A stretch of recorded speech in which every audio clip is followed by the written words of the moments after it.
well, I think we still have some people joining, but maybe since we're now at around 2 o'clock, I'll start things now. So I want to thank you guys all for attending. My name is Jillian. I am one of the members of the executive team of our Waterloo student chapter of the Electrochemical Society, or WatECS.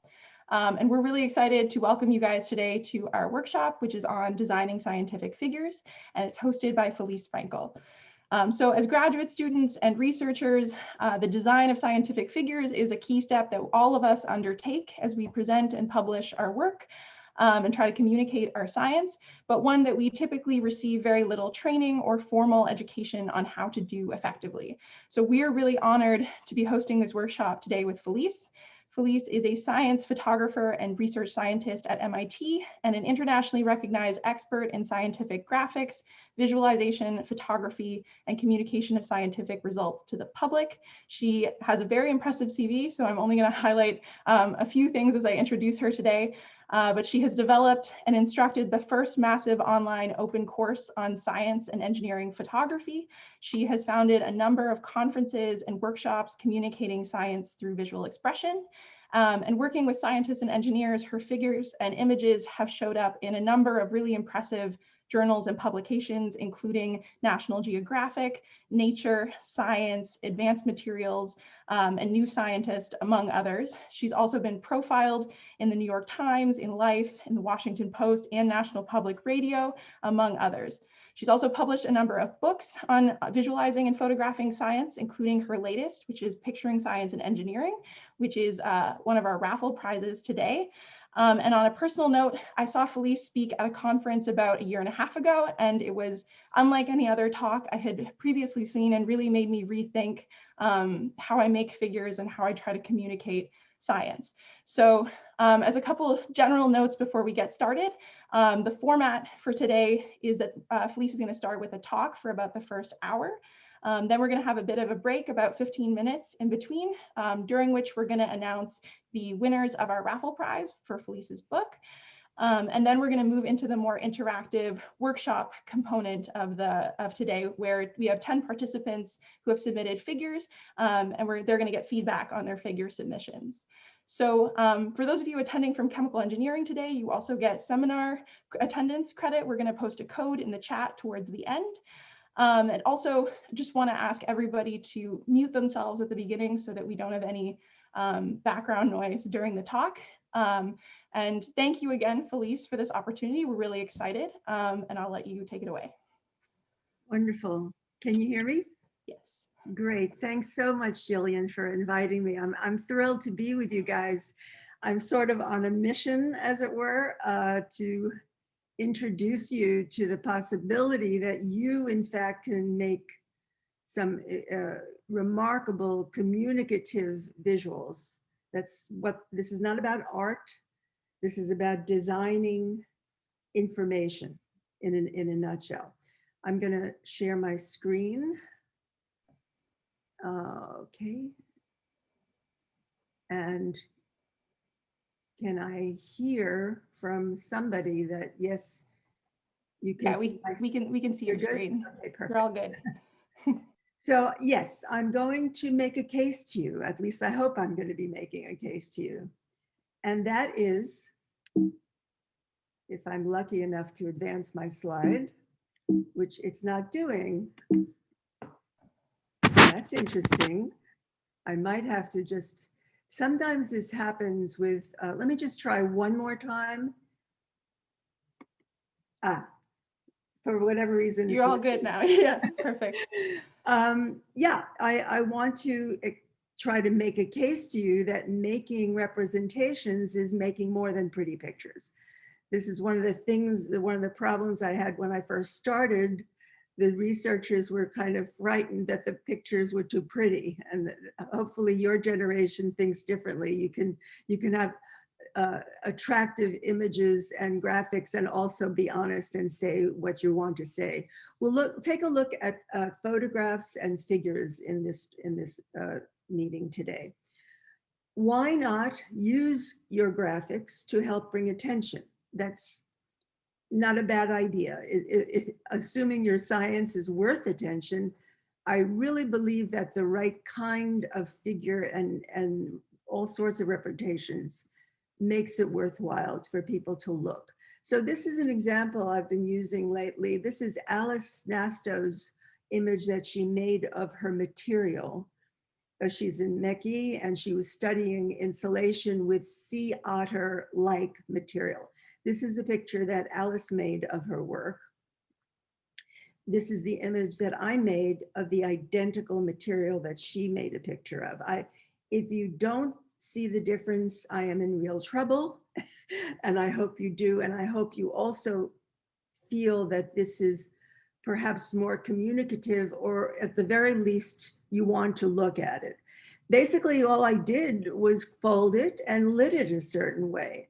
I also used a macro lens, a 105 macro lens, for those of you who understand depth of field, and I couldn't get everything in focus. So I took a series of images at various focal planes and stitched it together. It's an old technique that was used on years ago, and confocal microscopy uses that technique as well.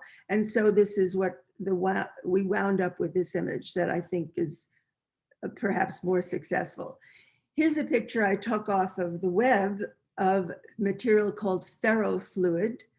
And this was Takata's attempt to show what happens. Ferrofluid is an oil suspension of small particles of iron. And when you address a magnetic field, like putting a magnet or a few next to it, it does interesting things. And this is a picture that I made many years ago. I still show it because people seem to like it. I'm sort of getting tired of it, but the point of this is to say to you that you can go an extra level and bring together an image that is perhaps more appealing. So what you're seeing is a drop of ferrofluid about 1 centimeter across on a glass slide. Under the glass slide is a yellow Post-it, and under the yellow Post-it are 7 circular magnets. And what you're seeing is the ferrofluid responding to the magnets. Looking carefully, you could see can you see my cursor? Yes. Okay, this is the window from where the light is coming from. I did hold a green card above it to just give, it was a highly reflective material, so it just added some color, which was not necessary, but it's still okay as far as I'm concerned. And if you look carefully, you see the sign of a very bad photographer, because I'm in the picture right here. There's my lens. I didn't realize it until it was printed, published in the book. But again, the idea is to, why not go for more than good enough? Obviously, your images and your graphics communicates the science. This is also an older image that really sort of started me in this whole journey of becoming a science photographer. It's a picture that the researchers made of their self-assembled monolayer. There's a surface, a gold surface that's been etched so that you have hydrophobic lines. And they made this pattern. And when they dropped water on the surface, it wetted the surface, as it did here, and stopped at the hydrophobic lines. This measure is about 4 millimeters across. It just happened I was on the campus at Harvard, invited myself to this lab. They didn't know me from a hole in the wall. I didn't know who they were. It turned out I was very lucky. So much of life is about luck, because I said at that point, let me see what I could do. By the way, this is the way their image was used in the picture. And I asked them, can you please give me a more interesting pattern? How about a 3x3 grid? And how about we color the water before we drop it on the grid? And so they did have blue and green fluorescing material dye, and I dropped it on the surface, and you could see the hydrophobic lines are etched in this particular chemistry. It was done by etching a long time ago. And then I just carefully move the camera ever so slightly, and I get a whole different image. And I was kind of happy with this. In fact, I was thinking, hey, maybe we could get the cover of Science. And I had the audacity to imagine the logo, Science logo up here. But something very important happened, important for me. The editors felt that it was misinformational, that we're seeing two colors of green or two colors of blue, and that's not what this is about. And that, again, I say it was lucky because that, you know, recognized for me that what I am doing here is trying to communicate the science. And so I went back to the lab and took another picture, which was more evenly lit. Once again, you're seeing hydrophobic lines on a SAM. This measures about 4 millimeters across. And in my opinion, I am explaining, communicating the science to you better because you are not seeing the blending that is not taking place. Their previous image said the water didn't blend together, but I am showing you that. And that's why I think that comparing the two is a more communicative image. And yes, I'm showing off a little bit, but this can happen. This bringing attention and clarifying this, what the science is if you pay more attention to your graphics and all sorts of graphics. The clarification is something that is clear to me. Sorry, the double meaning, but it's so obvious when you think of how to represent something, you've got to figure it out in your own mind. And I'll talk about that in a moment. So for example, what we do on campus is what we're going to do today with you guys is look at your figures. We're not looking at images today, looking at your figures and we go back and forth. We either have workshops or one-on-one. I ask the researcher, do you really need this? Do you really need this? Can we clarify this? And in the end, we wound up with a clearer, simpler figure. I retook the image and noticed that I used, instead of a bar, I used a line within the design of the image to talk about the scale. And we inserted an SEM in a diagram, and it became a simpler image and clarified it for the people that we're communicating with. My nudge for you all to consider when you start doing these workshops, I hope, is for you to understand that the collaborative nature of looking at each other's figures is incredibly helpful. It teaches you to take a step back and try to understand that you're talking to people who don't know what your work is about. And I will get to that as well. So we had a wonderful grant from National Science Foundation. We brought high school teachers together for them to figure out science teachers, how to explain concepts while drawing them. And the drawing process itself clarified for them what the science was. This is what we usually do in residence. We have groups of researchers. Most of them are grad students or postdocs. We look at their figures and we talk about it and dissect it. And that's what we're going to do today. It really does work. For me, the best world would be for various disciplines to come together. So you have a real group of people who don't really understand what you're doing, because in the end, whether you're an astronomer or somebody who works on the nanoscale, we all have universal challenges in terms of graphically and photographically representing data. So I'm going to show you this just for fun to sort of make a point, I hope. It's something that was in the depths of my hard drive, and it was unlabeled for a reason. I ran a conference many years ago about the universality of representation. Does somebody want to take a guess what it is that you're looking at?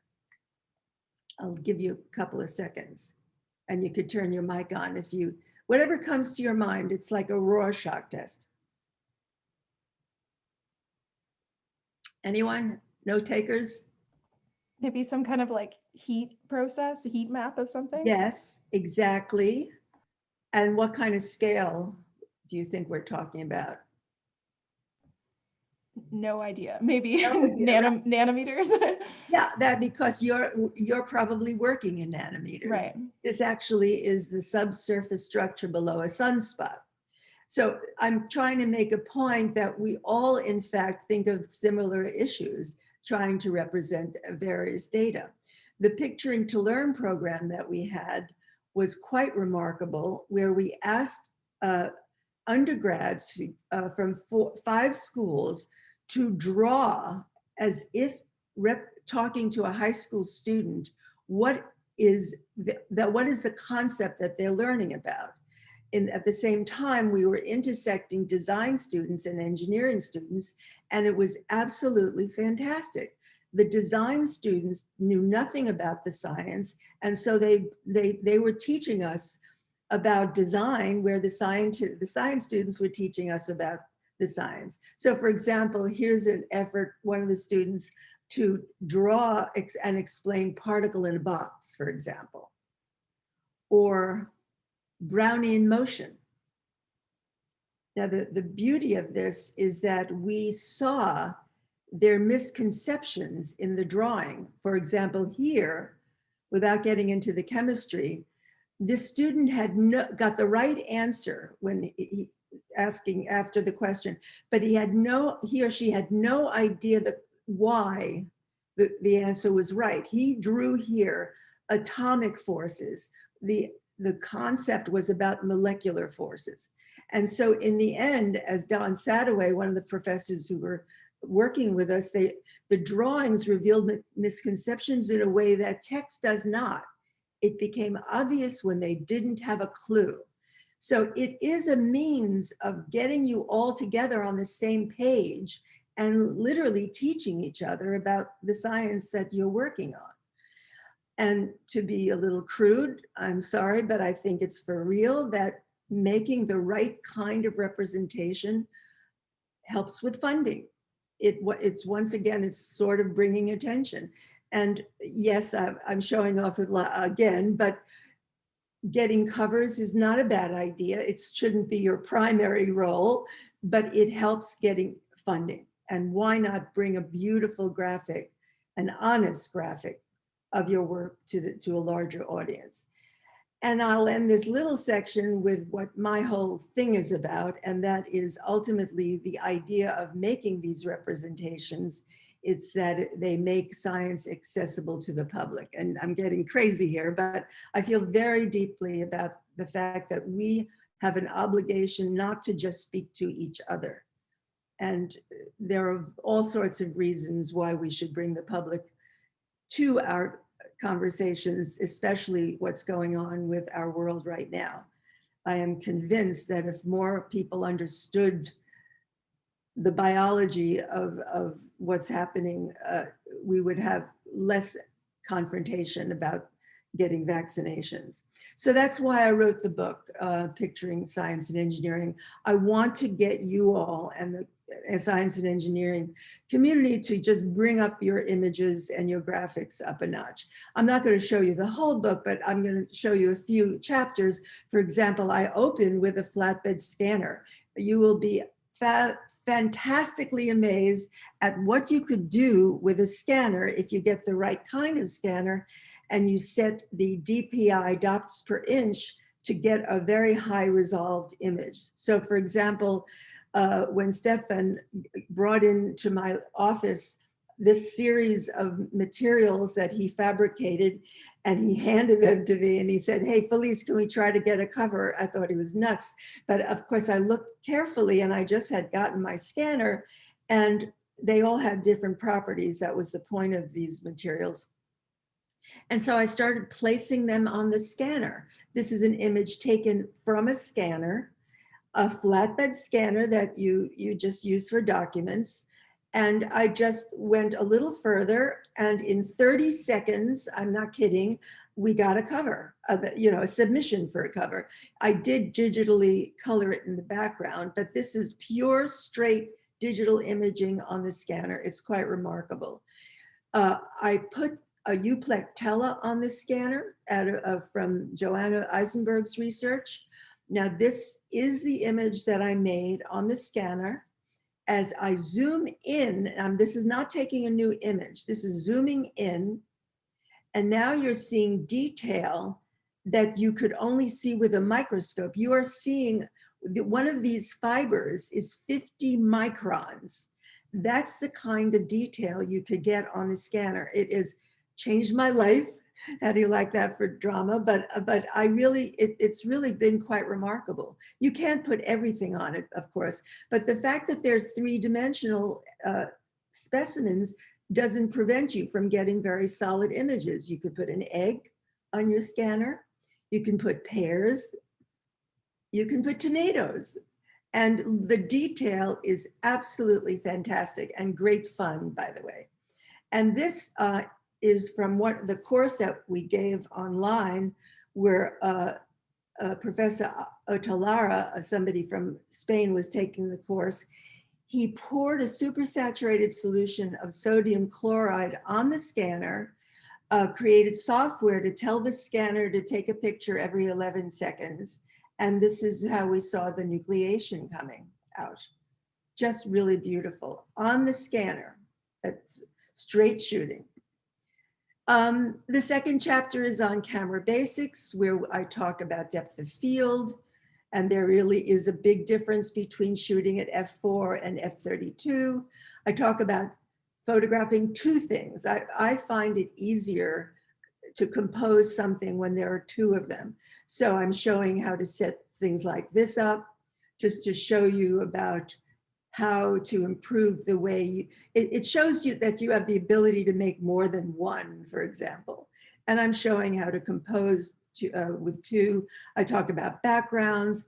This Petri dish of B. subtilis, I just placed on a background, a blue background, and then I decided to place it on another orange background just to kind of pump it up a little bit. Here I'm using a background of the drawings that they use to generate these things that eventually are going to become robotic. I like the fact that there's a human element to it, and at the same time it sort of suggests a process. And in this image, I knew that I was going to use this watercolor palette someday. I had no idea when, but I knew it was going to be used. I knew I was going to use it as a background, because as I use my 105 macro lens and take an image of this water drop, I knew that the background was going to be completely out of focus, which is what I wanted. And by the way, this is incidental. If you see that the water drop is acting as a lens and it's focusing the background, which is kind of fun. That was a surprise. And naturally, a book on photography, there's a whole chapter on light. There should be a whole book on light. And just to show you how this is, believe it or not, a fishing rod that somebody was working with, and I just placed it in a bucket and added a light above it, and it just changes the whole image. Just one piece of light can make a whole image. This is the basket, by the way, which I thought why did I put it in the basket? I have no idea. I just wanted to have fun. And here I'm showing, there's a whole conversation about fluorescing material, how to do that. And in Chapter 4, I talk about phone cameras, which I've changed my mind about. When I gave the course, I talked about taking pictures with your phone, but I said, don't take it too seriously, because they really don't take good pictures. And oh boy, have I changed my mind. Does anyone want to take a guess at the image you're seeing for the chapter opener? What do you think you're seeing?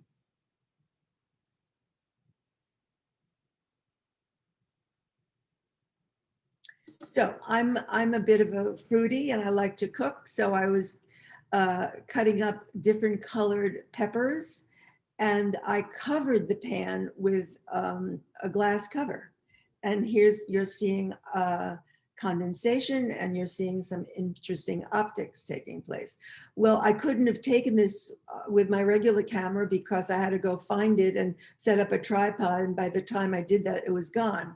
And that's one of the most beautiful things about a camera. When you're walking along Com Ave, as I was doing that day, and I happened to previously be working with people working on self-assembled self-assembly, guided self-assembly, notice that these creases, I don't know why these trees were wrapped around with cellophane, but because it was a Rorschach test again for me, that I noticed that the droplets were lining up beautifully along the creases.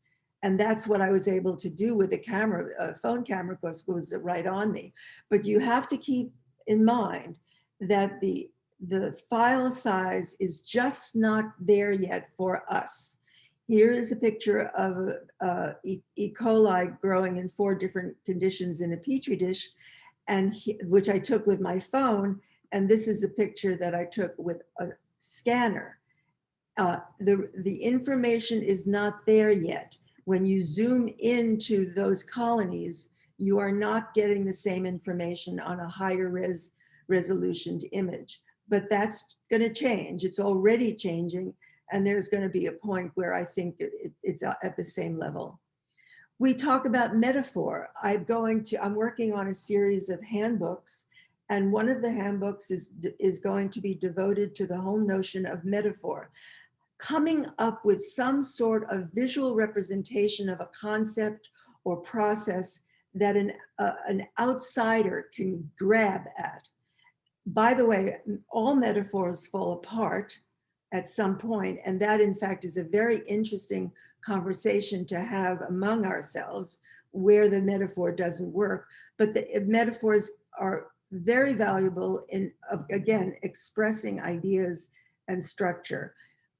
This is out of a book George Whitesides and I did called On the Surface of Things. We wanted to talk about how a CD works. Now, this is aging myself. Probably we're not even talking about CDs anymore, but it did in fact work with an on and off mechanism for the computer to read these deep impressions.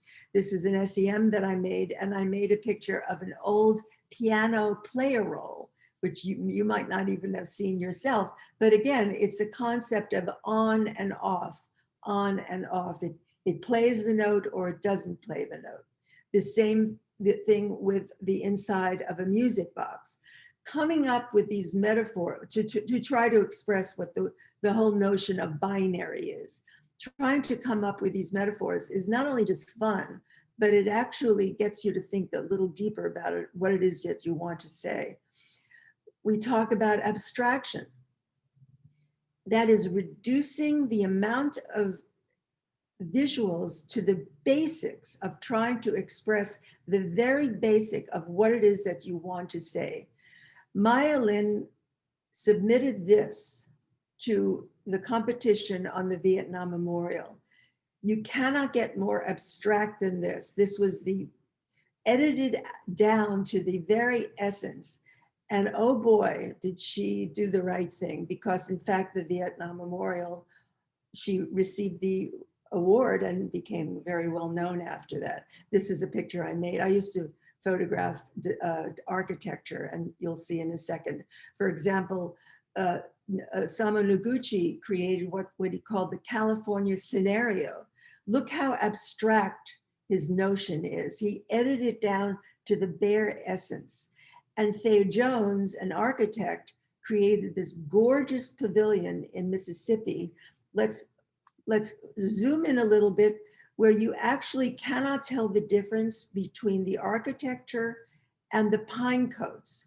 Even zooming in further, look what he did with the columns. He didn't copy the pine coat surface. He abstracted it down to its very essence. I think it's absolutely beautiful. And that's what we should try to do when we come up with illustrations and cartoons of what it is that we're trying to express.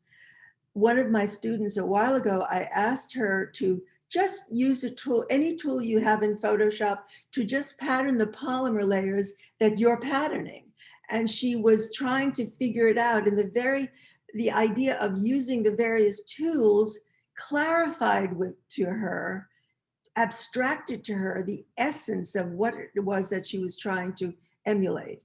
Out of this lab, for example, they were trying to show the molecular configuration, but ultimately, after talking with them, what they wanted to express was the brush-like quality of the material.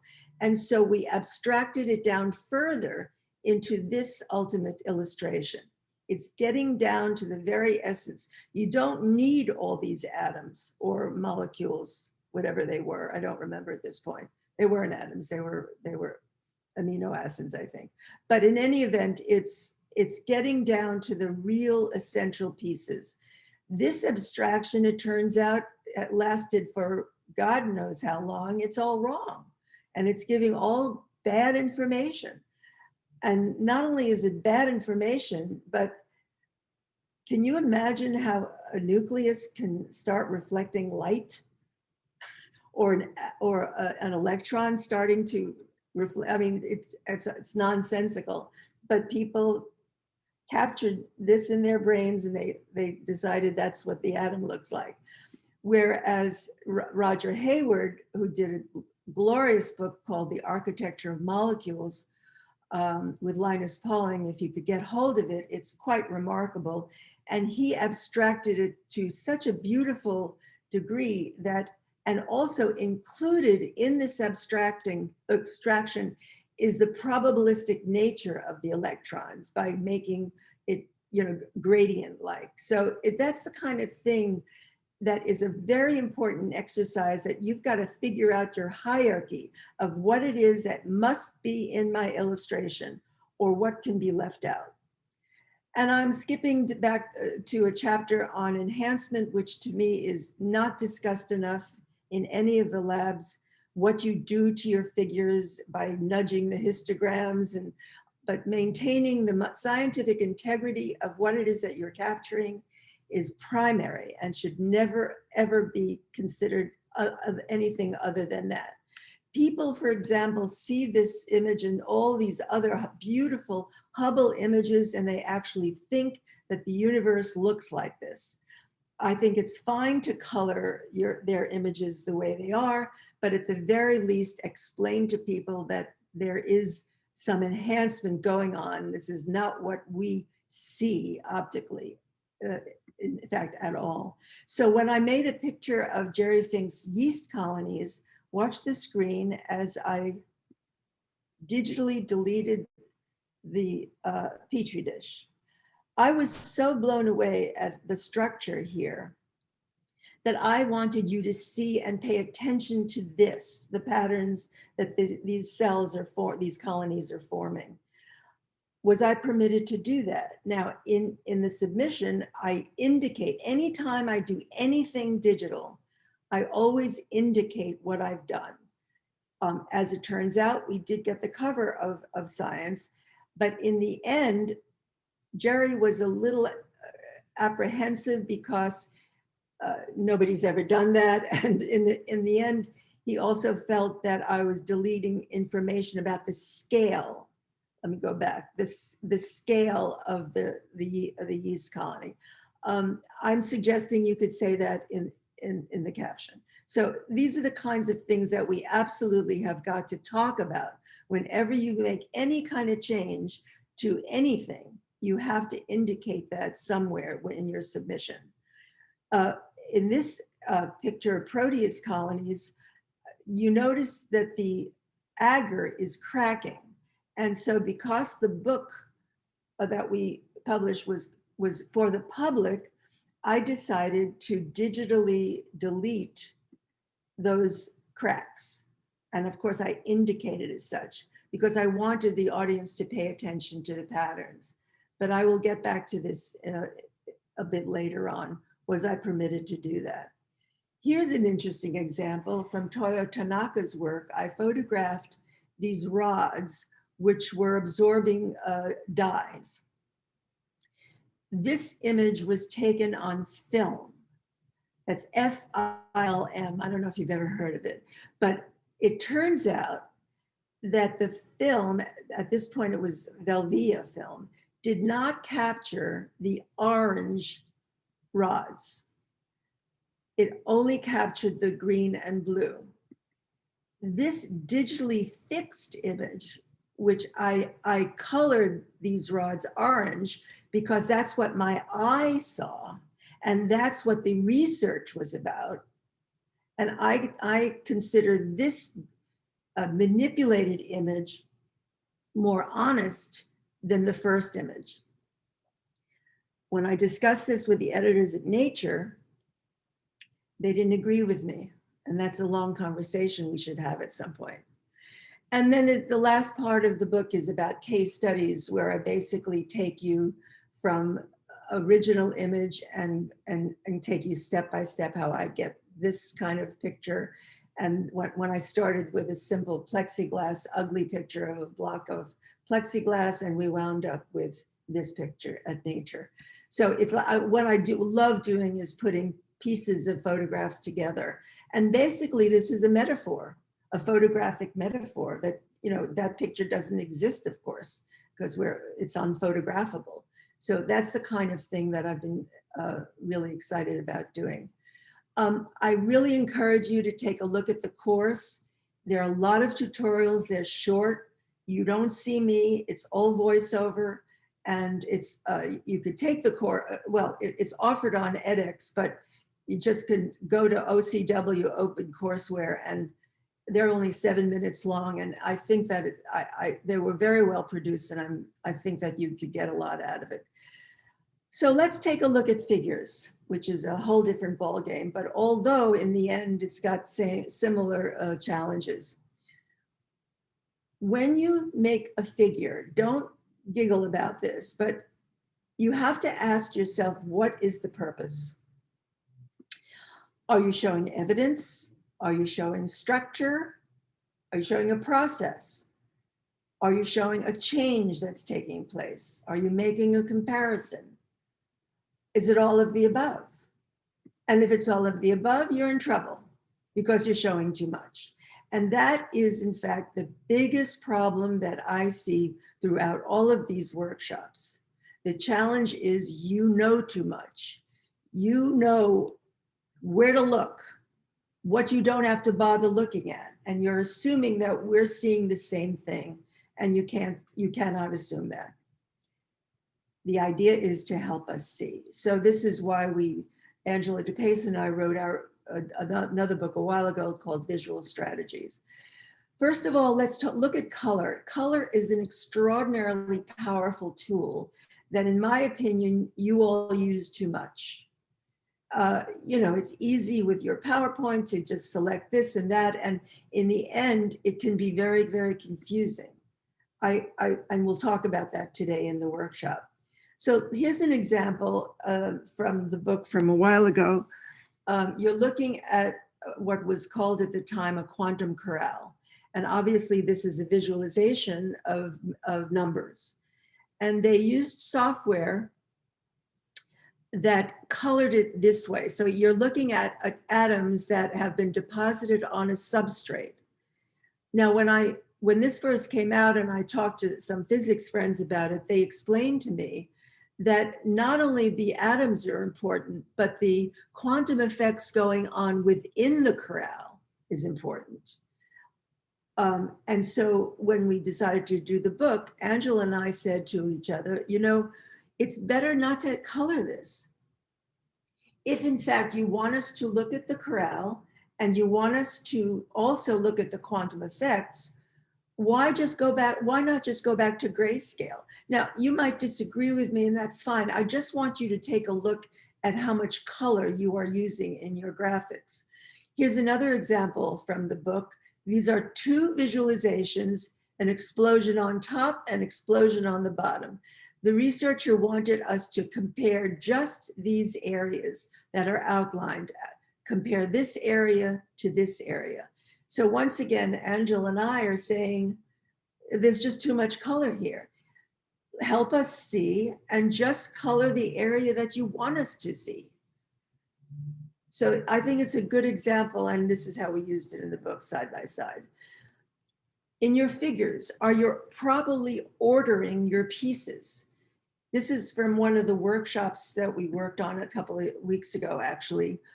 Typical pathway figure that is filled with stuff.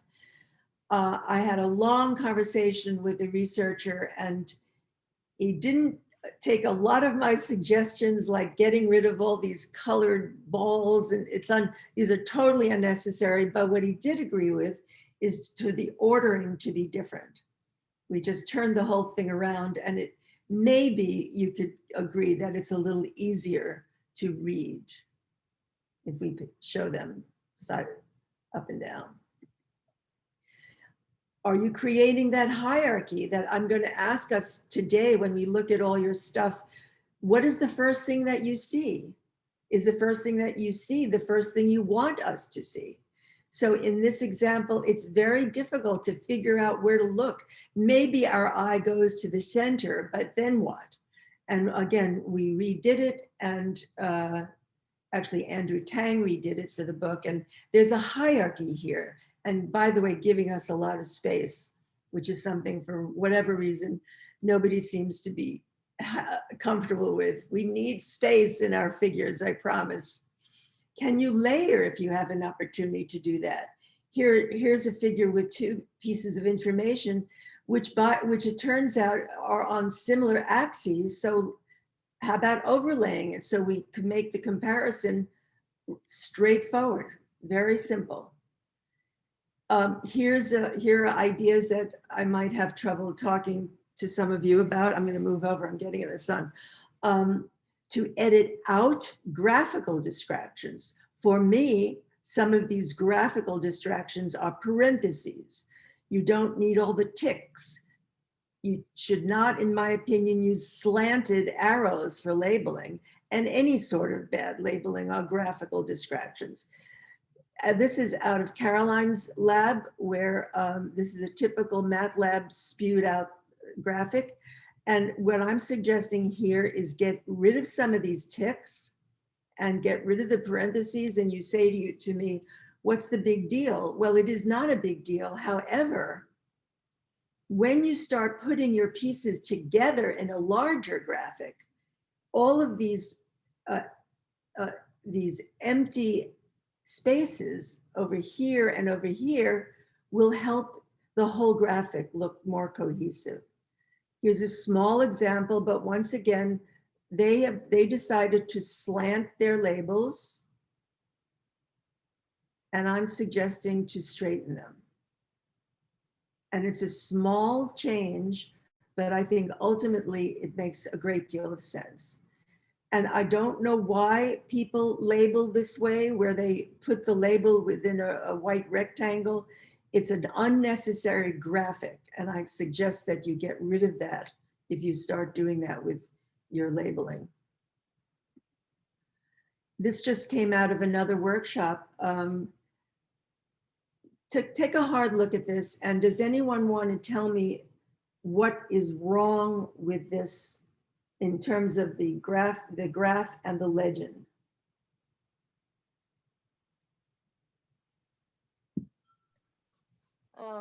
Maybe because the legend is up and from up to down, and the graph is from left to right. That's really distracting. Okay, I agree. I think that it's distracting too, but there's something else that, notice the order of things. The Korea purple is here. Then they label the green is Italy, and they skipped one. So it's making us work too hard. And so here's the redo that I did.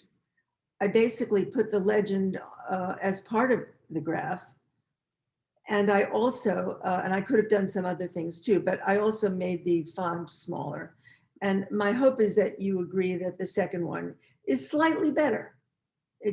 Again, we're not talking about overdoing things. We're talking about small changes that gets you to think more about your designs. I'm also urging you to edit out some of the content, not just the graphics themselves, but redundancies and unnecessary data that you don't have to include in that particular figure. For example, here is, we'll get to this later, I'm going to ask you later, just looking around you and looking at graphic decisions that other people are making. This is a very interesting graphic that they made decisions about this, about editing out things. Here's another example where I'm suggesting to the researcher, this is his original graphic, get rid of stuff that you're saying you're redundant on. So for example, we did get rid of something, and at the same time, it turns out that the most important part of this material is the buffer layer. And so I suggested that you get, let me go back, if you just want us to pay attention to the buffer layer, then don't color anything else. And also you see that we're putting the buffer layer in red, and here is where the buffer layer is. Whenever you're seeing two places of color that match, our eye immediately goes to match those two places. In this case, that's exactly what we wanted the reader to do. But sometimes we'll see later in our workshop, you're putting color in places that makes it distracting. And finally, in this exercise, just to show you how we redo things, this is the graphic, a figure that the researchers came up with. I made a picture of material that was very long. So this is at one end of the material and this is at the other end. And they labeled it, and they used an architectural signature of showing something that's very long. So the first thing I'm saying to you all is, please give us more space. You're so close to the frame, it is actually impossible for us to feel comfortable. I know you say, you got to be kidding. What are we talking about, comfort? Well, I am talking about comfort. Make the reader comfortable. So here it is, the identical image, but just giving it more space. The next thing I'm going to try to talk you into is, in your labeling, not only not to use slanted arrows, which I'll get to in a minute, but it is not necessary to use capital letters and lowercase. I'm suggesting that you make all your labels with lowercase. And here I got rid of the slanted arrows and just made it more either horizontal or vertical. But there's one more thing going on in this image that is not quite right. Take a really good look, and does somebody want to guess what is not quite right?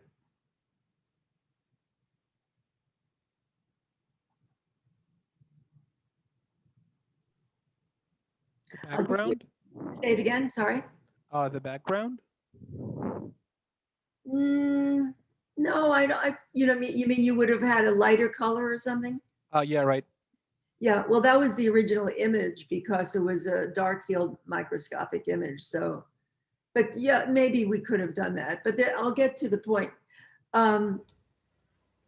It's the inserts, the SEMs.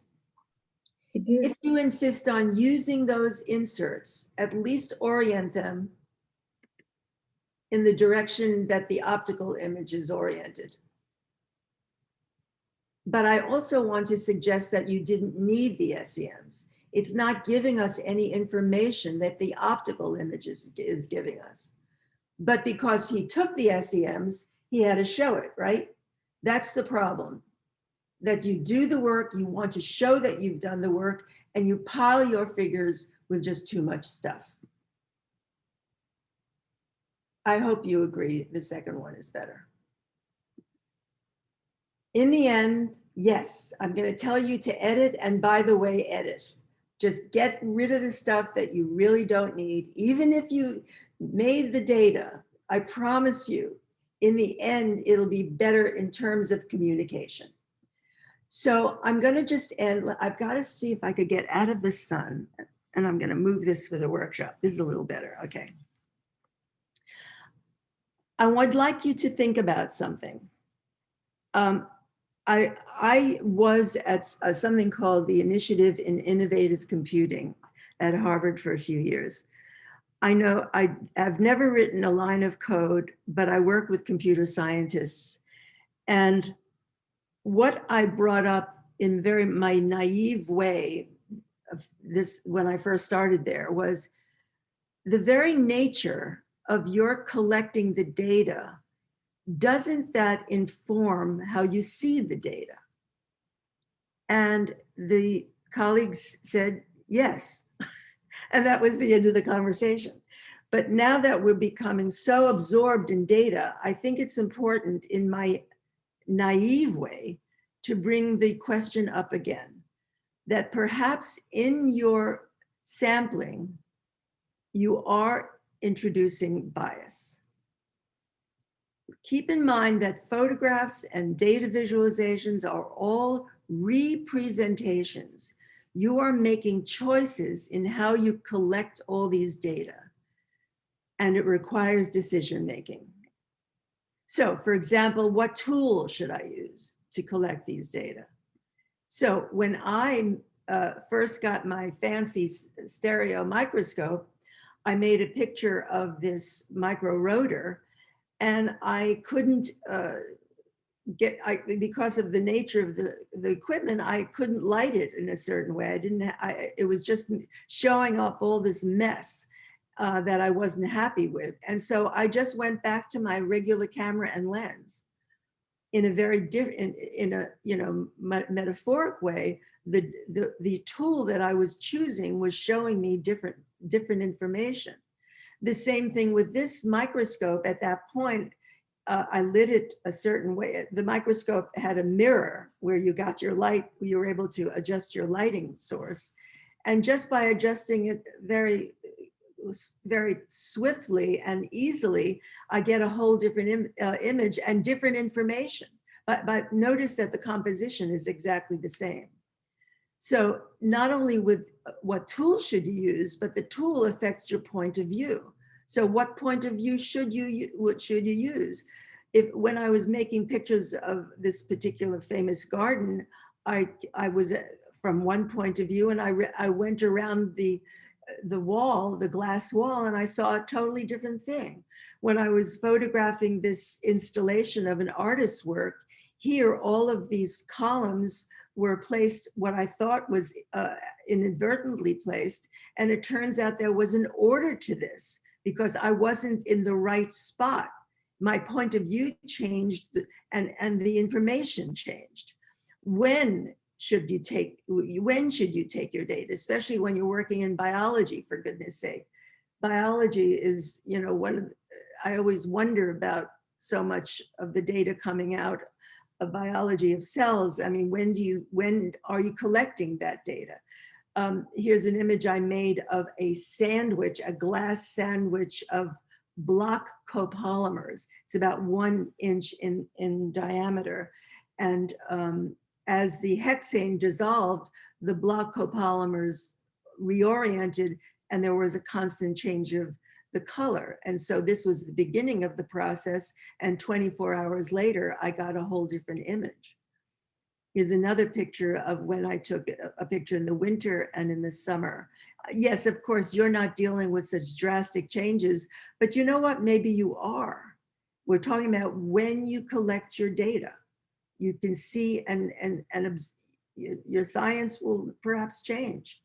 What should you include in your data? And how much of the what should you include? Here's a picture I made of 2 yeast colonies that they were different morphologically and genetically. I actually made the picture. I talked them into growing these yeast colonies in one petri dish. But I'm showing the whole thing. It's too much.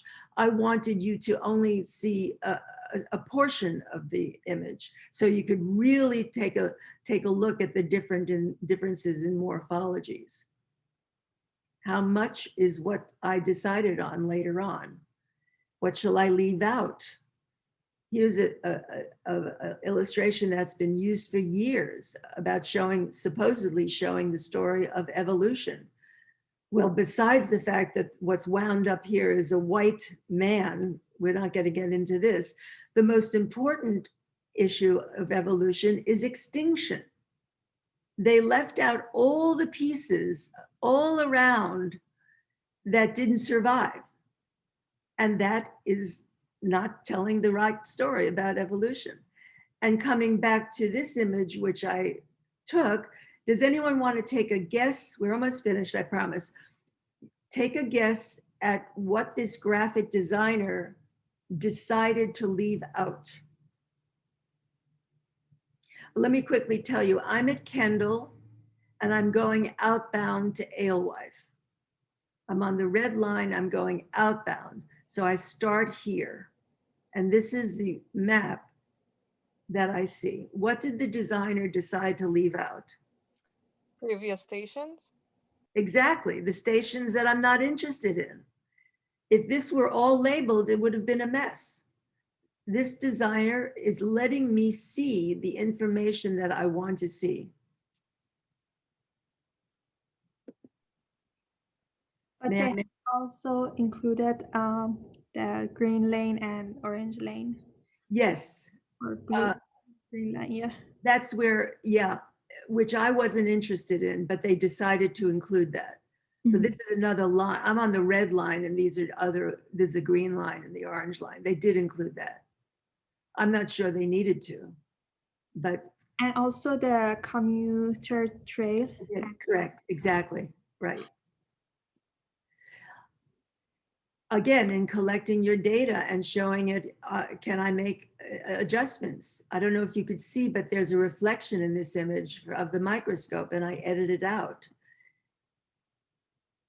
By adjustments and any of these, I'm maintaining the scientific integrity. So getting back to the Proteus colonies, you noticed that these are the cracks and you noticed that I deleted the cracks. All these cracks were deleted. I considered them, let's call them outliers. But if we delete outliers, are we deleting important information? John Berger wrote, "We only see what we look at. To look is an act of choice." My hope is that you choose to make your images honest, solid, but also communicative. Thank you so much. Thank Right. you, Felice. That's awesome. I'll give you a virtual round of applause. Thank you so much. Did you want to take a couple quick questions before we go to the break? If anyone has any, feel free to unmute yourself or post in the chat. And if you have any questions. I have a question. Thank you, first of all, for your talk. It was amazing. Thanks. And I'm also wondering that if there are like some kind of defects on the image. Imagine that a dust on an experimental image. Is it like if we fix that with an editor or like Photoshop, is it going to be interfere with the, the data integrity? Well, Something that doesn't affect our data, just like dust, let's say.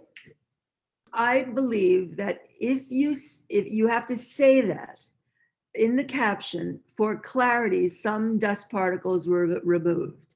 You have to absolutely say that. And it depends on the journal. I mean, I think that for example, I have in my book some journal guidelines. For example, changing histograms can, in fact, you're basically changing the data by increasing the contrast, for example, in one particular area. You can't do that, but you can universally increase the histogram. change the histogram. You're permitted to do that. In my opinion, and in most of the journals that I'm been submitting, they permit dust particles to be deleted. But once again, only when you say it. And certainly, let me just say, certainly for a cover, that you don't even have to get permission for. Thank you. Thank Great advice. Thank you so much. I'll jump in with like I guess a more contentious question. I know this is a contentious issue in the scientific community, but what do you think about sort of non-pictures, videos, interactive representations of your data? Especially as the public starts to become data conscious, might not be the right word, but data interested. This is a wonderful question, and I haven't touched on it in this talk, but I'm telling you that I think that's the future. There is no question that interactivity is the way to go. And I thought in my previous book, we have a whole chapter on interactivity. That book was written almost 10 years ago, and I thought by now, all the graphics in the journals would be interactive. I could swear that that was going to happen. And I've had some wonderful communications with the art directors of various publications. The bottom line is, it's too expensive. It's all about money. What else is new? In order to make your graphics interactive online, it's all about storage and not only and utility, and that eventually there are some journals who have wonderful interactive graphics, but I will tell you that I'm thrilled that you are thinking about this, because in the end, we're going to have more interactivity. It has to happen. But that gets you to thinking graphically. What is it, for example, this is going to change your thinking, but yet it's the next step of your thinking. You have to create a hierarchy of your information. When you let's say one of your graphics is going to be interactive. What is the first graphic that the viewer will see, and what can the viewer be able to do in their next step? You have to think of that way of depicting your data, the order of things, and how you're going to show it when it's all done. So it's a whole different kind of thinking, but in the end, starting off with still graphics is a very good starting point. I don't think it's contentious. Where do you think it is contentious? Because to me, that's where it's happening. Am I asked to respond? Yes, please. Well, I've just heard that some people think it misrepresents the data, or that you should be able to distill your data to a single image. No. Those are old timers. There's no question that interactivity is a very powerful tool, and it's going to start happening more. I think someone in the comments wants to clarify too about interactive data. Is that in terms of animations? Or like, what do we mean, I guess? Oh, I see. Well, okay. So no, I'm thinking of adding information. Animation is a different animal. Okay. Yeah, I'm just thinking in terms of, layering your data and giving the user the ability to see the next layer. Okay. I think, yeah. I think we also have another question in the chat. Is there any resource on scientific photos for aesthetic or informational purposes? I'm sorry, can you say that again? They're asking if there is any resource on scientific photos for aesthetic and informational purposes. I'm not sure if they mean like a data bank of photos or more, or your book, for example, as a certainly data bank. Yes, that's what they're clarifying. That's a good start. Yeah. Well, there are businesses that have science pictures that are, let's call them attractive, but they're not necessarily, and they are informational, but I would not use them for journal submissions, because they're not rigid in their information. So I would like to, the reason why I'm giving this talk is for you to make your own. you could do it. Awesome. I think the person is also stating, should all images have informational purpose? Well, that's where you're talking to someone whose whole life depends on that. If you're an artist, you could do whatever you like. I personally want all of my pictures to communicate the science and engineering. That's the purpose of my pictures. But then that's my opinion. But if you love science and you just want to make your own art with a hint of science, I bless you, go for it. I'm not going to tell you not to do that. But for me, it's about the information. Awesome. Thank you. I have a Can quick I one. ask a question? Oh, no, go ahead. Yep, sorry, thanks. Thanks very much, Felice, for the impressive presentation. That was very useful. Oh, good. Thank you. And my question is, do you differentiate between graphical highlights and the regular, like the plots or figures in the manuscripts? Because you mentioned in the beginning that this is not about art, it's about designing the information. So I have seen that many journals that they publish like the fancy the figures, or I would say graphical highlights, that it's not really informative. They're super nice. You enjoy that as art, but it's not really the information that is there. So I'm wondering that if you see any difference in terms of designing the graphical highlights and the regular ones? The graphical highlights are just, so is that at the beginning of the journals when, like a TOC? Is that exactly. what you're, yeah. Yeah. No, yeah, so actually, the TOC, generating a TOC is the same thing as abstracting it down to the bare essence.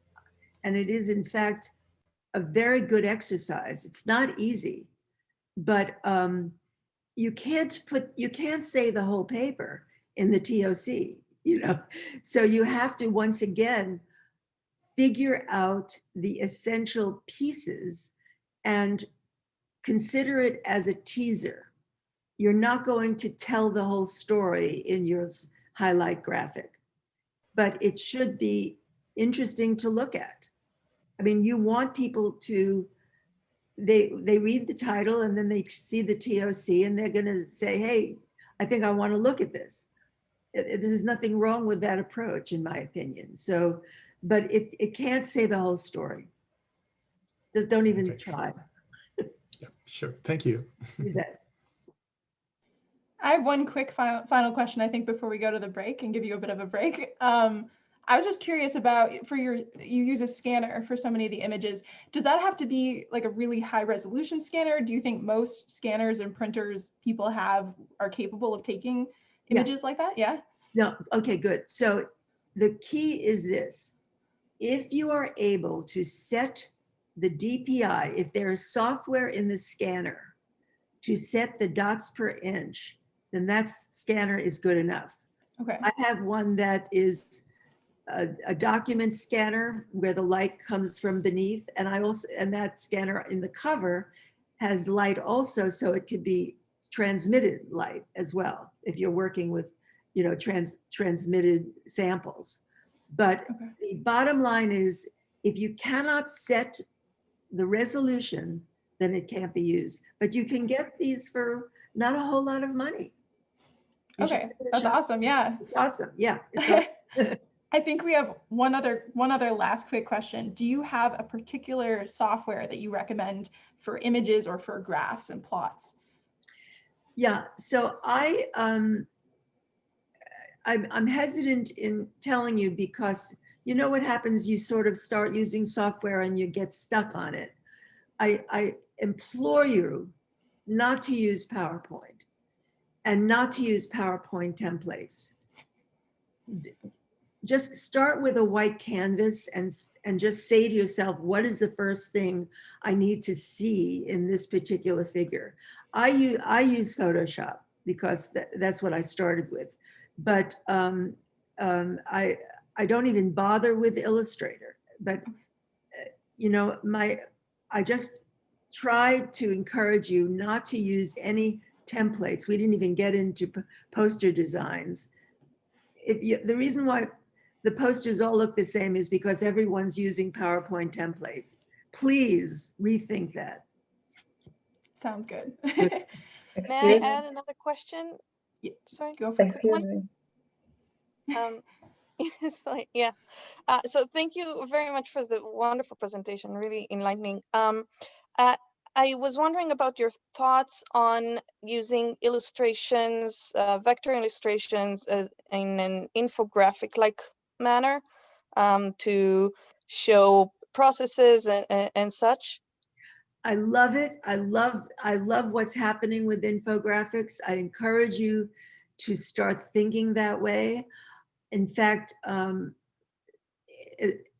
think this is the future. I think there should be a whole program on infographics, but as long as you say the science and not get, and not get thrown overboard because you want your colors to be right.